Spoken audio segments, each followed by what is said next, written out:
اللہ تعالیٰ نے کہا ہے میں نے پریزنٹ کر دی نا، عرضنا الامانۃ علی السماوات والارض والجبال.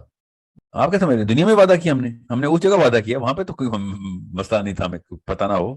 اللہ کو نہیں پڑا تھا، ہمیں بھی پڑا تھا ہمیں کیا مسئلے آنے والے ہیں. رحم کر دینا چاہیے تھا. اللہ کو تو پتا تھا کہ اس کے ساتھ یہ مسئلے آنے والے ہیں. ہمیں بھی پتا تھا، صرف اللہ کو نہیں پڑا تھا، ہمیں بھی پتا تھا ہمیں کیا مسئلے آنے والے ہیں. آپ کیا سمجھ رہے ہیں؟ دنیا میں وعدہ کیا ہم نے اس جگہ وعدہ کیا، وہاں پہ تو کوئی مسئلہ نہیں تھا، ہمیں پتہ نہ ہو. آپ مطلب what do you think this آیت means؟ آپ کیا سمجھ رہے ہیں؟ اللہ تعالیٰ نے کیا ہنٹ کرایا تھا ادھر؟ سوچنا صحیح. But that's difficult to believe کیونکہ سر میں پرسنلی سوچوں تو I would be those جو جیسے آپ کہتے ہیں کہ جو چھوٹے بچے ہوتے ہیں بچپن میں مر جاتے ہیں، اور تو میں شاید کیونکہ میں اتنا چیلنج لینے والا تو نہیں ہوں، تب شاید مجھے پتا نہیں تھا یا کیا مجھے کچھ پتا نہیں، وہ بات سر پہ شرط تک چلی جائے گی، میں وہاں جانا نہیں چاہتا ہوں. آپ کا نام کیا ہے؟ اشر خان سر. اچھا، اصل میں اس وقت آپ کو پتا نہیں ہے، یاد نہیں ہے نا، اس وقت پتہ نہیں. 10 سال بعد کیا پتا آپ کو، یا 20 سال بعد بہت کچھ پتا چل جائے گا جو آپ کہیں گے کہ یار یہ تو مطلب اس سے بڑا کیا احسان ہونا کہ میں نے اللہ کی معرفت چاہیے، مجھے اللہ تعالیٰ کا آمنا سامنا کرنا ہے، میں نے اپنے رب کو دیکھنا ہے روز. یہ 10 سال 15 سال بعد آپ کو سمجھ آ جائے گی سر. پر وہ اگر ہمیں یہ آپشن مل جاتا کہ وہ پیڑ کا جیسے کوئی یہ کوئی حدیث ہے کہ کیا پتا ہوتا اور گر جا اور پھر میرا وجود ختم ہو جاتا، مجھے وہ مطلب وہ مقام بہرحال آپ نے نا پچھلا جو ضروری سوال تھے نا 2 وہ اب اس کو اوور شیڈو کر دیا آپ نے اس سوال سے. اس سوال کو میں ویسے بتا دوں آپ کو کہ اللہ تعالیٰ نے قرآن پاک میں یہ بتا کے احسان عظیم ہم پہ یہ کیا ہے کہ آپ کو یہ پتہ چل جائے کہ شیطان کی کوئی ایسی سازش نہ آپ کے پاس آ جائے، ورنہ اللہ تعالیٰ نہ بتاتے تب بھی کافی تھا. باقی کی دنیا نے، یہودیوں نے، عیسائیوں نے اللہ کو ماننے کے باوجود بھی یہ سوال تو نہیں کیا تھا، اور سمجھ لیں کیا بھی تھا. تبھی عیسائی کے عیسائی رہے نا، وہ یہودی کے یہودی رہے. ہم نے بغیر کوئی سوال کیا اللہ تعالیٰ نے یہ والی سٹوری پوری کر کے دی ہے کہ کسی شک میں نہ رہنا، یہ نا شیطان آگے ایڈوانس سٹیج پہ تمہیں حملہ کرے گا، تم قرآن کے ہاتھ میں پکڑنے والے ہو. سو اللہ تعالیٰ نے یہ آیت خود بتائی ہے، سمجھے، کسی ولی اللہ کے تھرو کلوائی نہیں، نبی علیہ السلام کی حدیث نہیں ہے، اللہ تعالیٰ کی ڈائریکٹ آیت ہے کہ ہم نے اور تم نے کیا معاملہ طے کیا تھا. ٹھیک ہے، اب رہی بات کیا ہم پورا کر سکتے ہیں؟ یس پورا کر سکتے ہیں، وہ بتا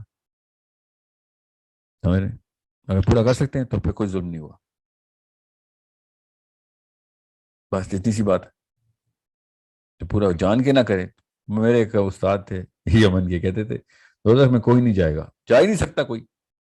تو پھر وہ لوگ کیا ہیں؟ وہ تو انسان تو بہت بڑی چیز ہے. انسان اگر خود آرڈر کرے دوزخ کھل جائے، میرے اوپر آ جائے، مجھے اپنے اندر سمو لے، تو پھر تو دوزخ کرے گی نا، ورنہ خود نہیں کوئی مطلب آٹومیٹک نہیں ہوتا ہے. تو دوزخ میں اصل میں لوگ اپنی مرضی سے ہی جاتے ہیں، ورنہ there is no way کہ کوئی دوزخ میں انٹر ہو جائے اپنی بے بسی کی وجہ سے. بے بسی کی وجہ سے کوئی دوزخ میں نہیں جائے گا. خود برملا دوزخ کو انوائٹ کریں گے، جا کے جب پھر ڈالیں گے اس کو. تو یہ مت سوچیں کہ ہم پہ کوتاہی ہو، میرے اندر تو ہے ہی نہیں، وہ نہیں، آپ کے اندر ہے. جنت کی ساری خصوصیات آپ کے اندر ہیں، اٹریکٹ ہو ہی جا رہے ہیں. میگنیٹ کو اٹریکٹ کر ہی جا رہا ہے. اتنی فورس لگا کے آپ اس میگنیٹ سے دور جا کے پھر خود دوزخ کو کہیں مجھے اپنے اندر سمو، تب کہیں جا کے آپ ظلومن جہولا ہیں. ٹھیک ہے، وہ جو سورہ احزاب کی آیت ہے. اب رہی بات چونکہ قرآن نے خود بتا دیا ہے تو پھر تو ایمان میں کمزوری نہیں، بڑھاوا ہی آنا چاہیے کہ قرآن چھپا لیتا تو کیا کر لیتے ہم. سمجھیں صحیح، زبور نے چھپا لی، یہودیوں نے چھپائی نا، انجیل والے پال نے چھپا لی، اللہ نے قرآن میں سب بتا دیا. ایمان صرف بڑھنا چاہیے، یعنی تو قرآن اگر نہ بتاتا تو کچھ بھی نہ ہوتا. یہ بتانے کے بعد ایمان بڑھ جانا چاہیے. سو آپ کو اوریجنل کوشچن کیا تھا؟ سر میرا وہ جو ایمان، ایک تو آپ نے کہا تھا جنہوں نے نہیں دیکھا وہ اور پھر وہ ایمان لائے، یا جیسے ہم جیسے کسی یا انٹلیکچوئل پروسیس سے ہاں، ان کا جو جیسا. انٹلیکچوئل پروسیس سے گزرتا ہے نا، اصل میں یاد رکھیے گا، جو بھی بندہ انٹلیکچوئل پروسیس سے گزرتا ہے وہ اس ٹریک پہ سے جاتا ہے کہ جس ٹریک کو اللہ تعالیٰ نے ایک نارملائز عام انسان کے لیے کر دیا ہے. انسان ہے نا تو اس ٹریک سے گزر سکتے، انسان ہے، جانور تو نہیں گزرتے. مگر ایک بندہ اس ٹریک سے گزرے بغیر نبی علیہ السلام کے اوپر، خود نبی علیہ السلام کے اوپر ان کے پہلے سیکنڈ آف جو بھی جملہ ارشاد کیا اس کے پہلے سیکنڈ میں کہہ دیا سمعنا و اطعنا. ٹھیک ہے، یاد رکھیے گا. اللہ تعالیٰ نے بنی اسرائیلی کو مل لی کوہ طور سے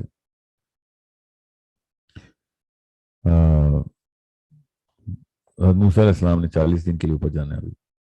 ٹھیک ہے، اس سے پہلے بنی اسرائیل جس طرح کی مین میخ نکالتی تھی نا ہر بات سے. میں اگر خالی لسٹیں بتاؤں نا آپ کو کہ جس طریقے فرعون جیسا بندہ کنونس ہو گیا تھا بنی اسرائیل کو چھوڑنے کے لیے کہ چلو جاؤ دفاع ہو جاؤ. جب اس کے بیٹے کو قتل ہو گیا نا، وہ جو دروازے پہ مہر لگانی تھی تو جس کو خون کی بکرے کاؤ کو ذبح کرنا تھا اور اس کے خون سے دروازے پر مارک لگانا تھا، اور مارک جس کے اوپر نہیں ہوگا موت آ جائے گی. آخری یہ تھا نا عذاب. جی جی. تو اس کا بیٹا مار گیا فرعون کا، سوگ میں تھا. اس نے کہا نکلو یار. ٹھیک ہے، اب سب کو پتا تھا کہ اللہ تعالیٰ ہے. سب مطلب ایسے ایسے واقعات ہو رہے ہیں بنی اسرائیل کے سامنے، ایسے ایسے واقعات ہو رہے ہیں کہ مطلب فرعون جیسا بندہ بھی مان گیا تھا کہ اچھا ٹھیک ہے جاؤ یار تم لوگ جاؤ. بیٹا تو مار گیا، سوگ منا رہا ہے. جب اس کو سوگ 3-4 دن کے بعد اور غصہ آیا، جا رہا ہے ڈینائل سے نکلا. وہ ڈینائل میں تھا نا، پہلے شوق میں تھا، ایکسیپٹنس کے اندر آیا. اس کے بعد میں تو نہیں چھوڑتا، اور پھر فوج لے کے پیچھے آ گیا. جب فوج لے کے پیچھے آیا اس کے بعد اور معجزات کی لسٹ، آگ کا علاوہ آسمان سے نیچے تک آ رہا ہے. کیا کرتا ہے؟ لائٹ دیتا ہے اس کو بنی اسرائیل کو. کدھر؟ زمین پہ. کیوں؟ آگے کدھر جانا ہے راستہ. آگ کا علاوہ گائیڈ گئی جا رہا ہے. موسیٰ علیہ السلام ساتھ واک کر رہے ہیں، پیچھے 60 لاکھ بندہ واک کر جا رہا ہے. سمندر پھٹ گیا. ٹھیک ہے، ادھر گئے، پھر لڑائی کر دی، منو سلوا آ گیا. 12 قبیلے تھے، پتھر توڑا، پار 12 چشمے نکل آئے. ٹھیک ہے، اس کے بعد کوہ طور کو اٹھا کے اللہ تعالیٰ نے ٹریول کروایا ان کے اوپر. سایہ کرتا تھا کوہ طور، پوری قوم کے اوپر سایہ کر کے بیٹھا. اور پھر اللہ تعالیٰ نے اپنی تجلی دکھائی. تب یقین نہیں آ رہا تھا یہ ایسے کوئی مطلب ان کی خباثت ہے اور کچھ بھی نہیں. مطلب سب کچھ ہو رہا ہے، اللہ تعالیٰ موجے میں موجے، فرشتے اتر رہے ہیں ان کے سامنے، سب کچھ ہو رہا ہے، من و سلوا کھا رہے ہیں، سمندر پھٹ رہے ہیں. نہیں اللہ کو دیکھنا ہے، اللہ کو دیکھنا ہے ہم نے. اللہ تعالیٰ آپ کے سمجھ رہے ہیں اللہ کیا تک ہے. یہ کہانی ایسے تفصیل سے سنا دی اللہ نے. کوئی اللہ تعالیٰ کو اناد ناؤز باللہ بنی اسرائیل سے. یہ ہماری سائیکالوجی کی آیتیں ہیں، سائیکالوجی سکھا رہے ہیں اللہ تعالیٰ کہ ہم نے اللہ کو دیکھنا ہے.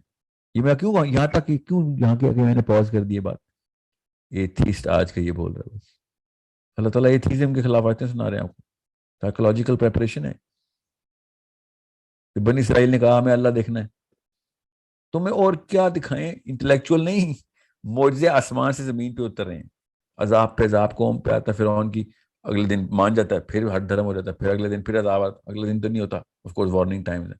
پھر اس کے بعد فرعون کو غرق کیا گیا، سمندر پھاڑا گیا، آسمان چیرا گیا، کوئی طور اٹھایا گیا. اللہ نے اپنا جلوہ دکھا دیا، بے ہوش ہو گئے. اللہ تعالیٰ نے کہا نہیں تم برداشت کر سکتے، نہیں برداشت کر سکتے. آپ کیا سمجھ رہے ہیں؟ اللہ تعالیٰ نے تو کیا جملہ بولا، نعوذ باللہ. ایتھیزم کو بول رہے ہیں، اشر اور ساحل کو بول رہے ہیں. نہیں برداشت کر سکتے ہو تم، کیوں مانگے جا رہے ہو انٹلیکچوئل ثبوت اور برداشت نہیں کر سکو گے. ٹھیک ہے، ہمیں اللہ دیکھنا ہے. پھر کیا کیا سوچیں تھا بنی اسرائیل نے. کوئی طور پہ اللہ نے بلایا تو کوئی طور پہ بنی اسرائیل کیا کہتی ہے، بیس پہ کھڑے ہو گئے. کہتی ہیں کہ تجھے تو پتہ ہی ہے ہمارے ساتھ کیا ہوا تھا. جب پہلی بار تجلی آئی تھی تو سب بے ہوش ہو گئے تھے، کچھ مارے بھی گئے تھے. تو کہہ رہا ہم اوپر چلے جائیں اللہ سے ملنے کوئی طور پہ. یہ تو ہماری جان جوکھوں میں ڈالنے والی بات ہے. اللہ نے منع کیا ہوا ہے اپنی جان جوکھوں میں ڈالا. تو اکیلا مل کیا مطلب اللہ سے ملنے کا موقع چھوڑ کے کہتے ہیں تو اکیلا مل کیا.